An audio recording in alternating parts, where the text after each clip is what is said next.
The moment a government stops telling its closest ally what it's doing to them, the alliance is already over. Washington just held 3 secret meetings with a group whose only goal is to rip Canada in half. Ottawa found out from a journalist, not a diplomat, not a phone call, a journalist. And what was discussed in those rooms will change everything you thought you knew about North America.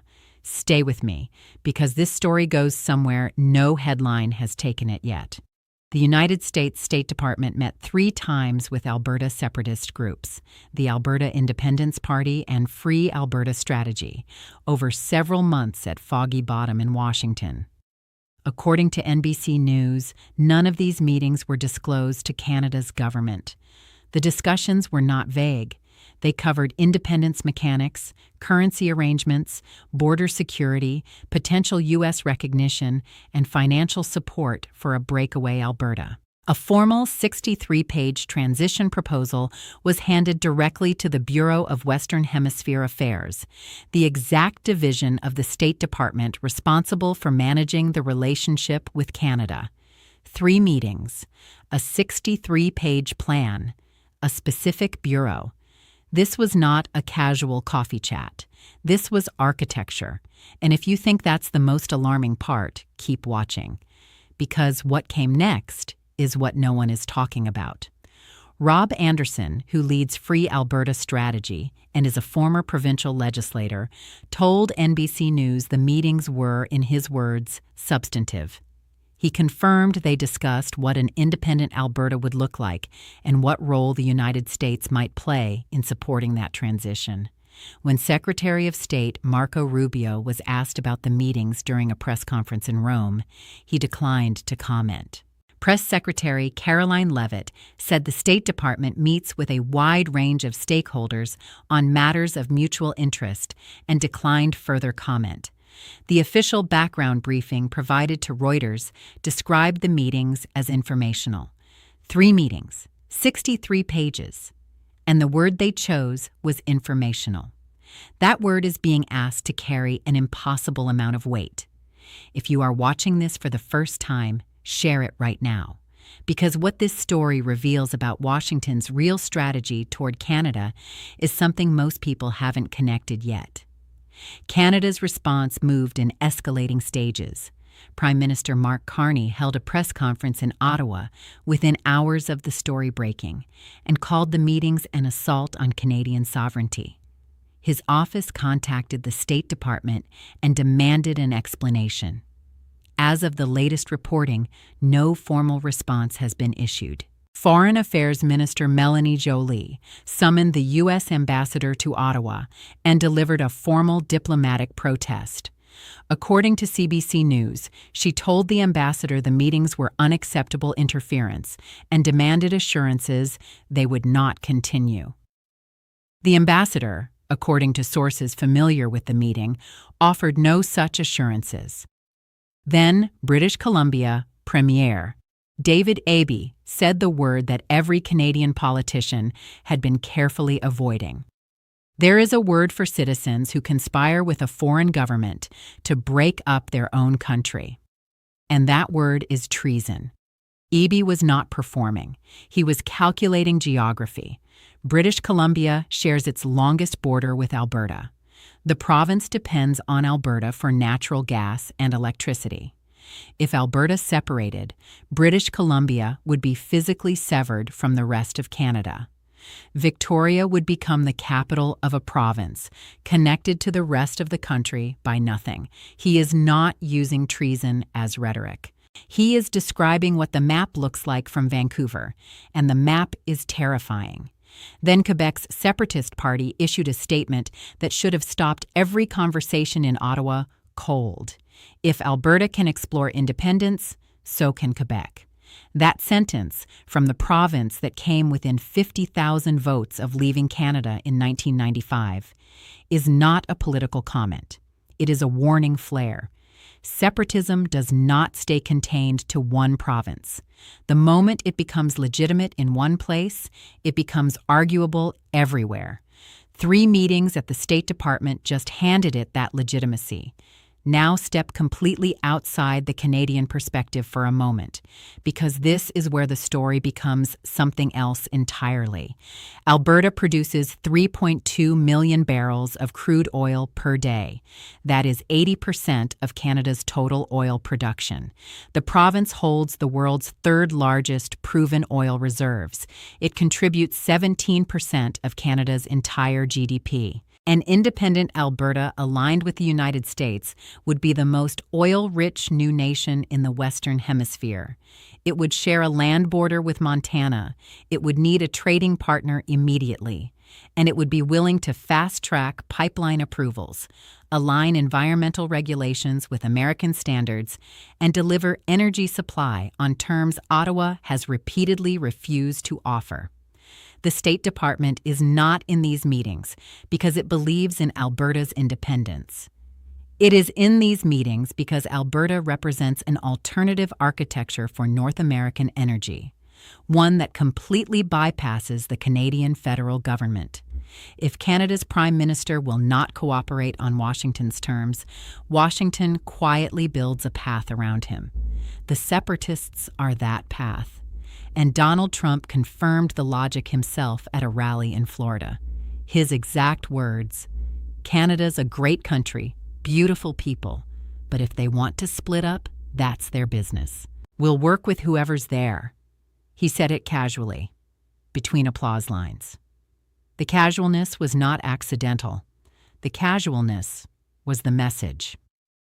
Here is the data point this story is burying in its footnotes that deserves to be the headline. Following the disclosure of the State Department meetings, Free Alberta Strategy reported $800,000 in donations in a single month. That is more than the movement raised in the entire previous year combined. Polls measure opinion. Donations measure conviction. $800,000 from individual Albertans in 30 days means these meetings did not just give the Separatists attention. They gave them legitimacy, and legitimacy converts into infrastructure.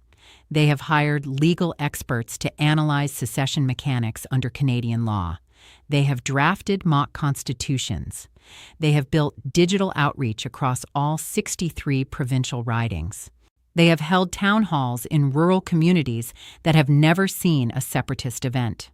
They are constructing the operational machinery of a referendum campaign while Ottawa still debates whether the movement deserves to be taken seriously.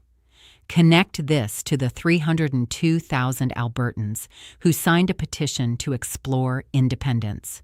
302,000 signatures. $800,000 raised in 30 days. 3 meetings at the State Department with a 63-page proposal sitting inside the Bureau of Western Hemisphere Affairs. Each number alone is manageable. Together, they describe something that has moved from protest into institution. The last time a G7 government dismissed a separatist movement as a fringe distraction, it was London in the years before the Brexit referendum. That ended with the country leaving the European Union.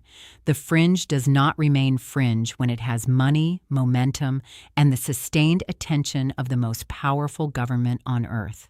There is a dimension of this story that goes far beyond North America.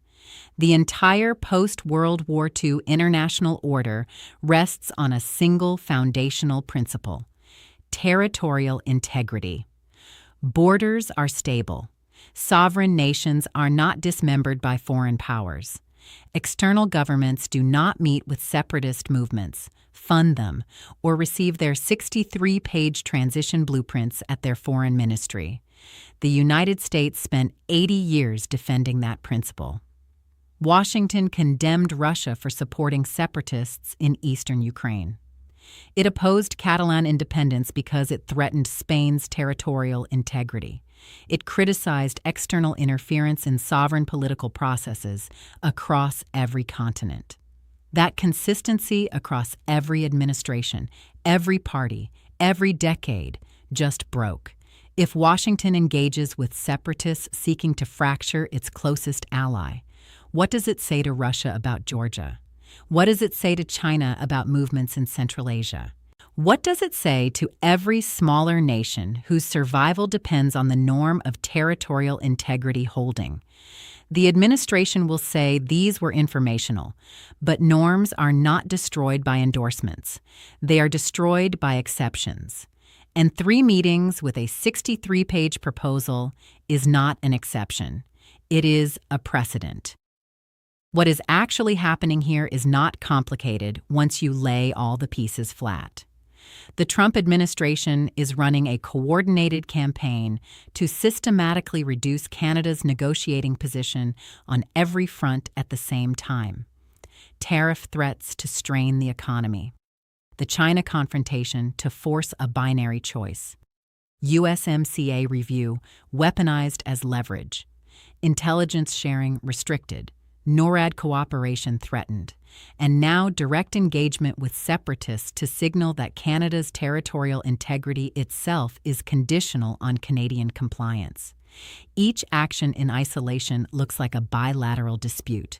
Together, they form a strategy of comprehensive subordination. The objective is not annexation. The objective is to make Canada ungovernable in its current form unless Ottawa aligns with Washington on Washington's terms. The separatist meetings are the most sophisticated layer of that strategy because they do not manufacture a vulnerability. They exploit one that was already there. Alberta's grievances are real. 60 years of equalization payments flowing east, while pipeline projects were blocked. Carbon taxes applied most heavily to the energy heartland. A federal government that consistently treated Western frustration as provincial noise to be managed rather than a structural wound to be healed. Washington did not create those fractures. It simply identified them, walked through the door, and sat down at the table. Here is the paradox at the center of this strategy that no one in Washington appears to have fully thought through. Leverage requires the threat to be credible without becoming real. You can use separatism as pressure, but a threat that becomes too believable becomes actual. If Alberta holds a referendum and the vote is yes, the United States faces a choice it has never planned for. Recognize the new nation and fracture the most enduring alliance in American history, or refuse recognition and abandon the movement it quietly encouraged. The plan was always to use the threat, not to follow through. But movements that get 3 State Department meetings, $800,000 in a month, and 302,000 signatures do not always stop where the strategists intended them to stop. There is one detail in this story that matters more than any of the policy analysis. Mark Carney did not learn about these meetings from the U.S. ambassador. He did not learn about them from the Secretary of State. He did not learn about them through any diplomatic channel. Reporters called his office and asked for comment. That is how the leader of America's closest ally discovered that Washington had been holding structured discussions about the dismemberment of his country. Alliances survive trade disputes. They survive political transitions. They survive personality conflicts and ideological differences. What they do not survive is the moment one partner decides the other is no longer worth informing about decisions that affect its existence. You inform allies. You do not inform instruments.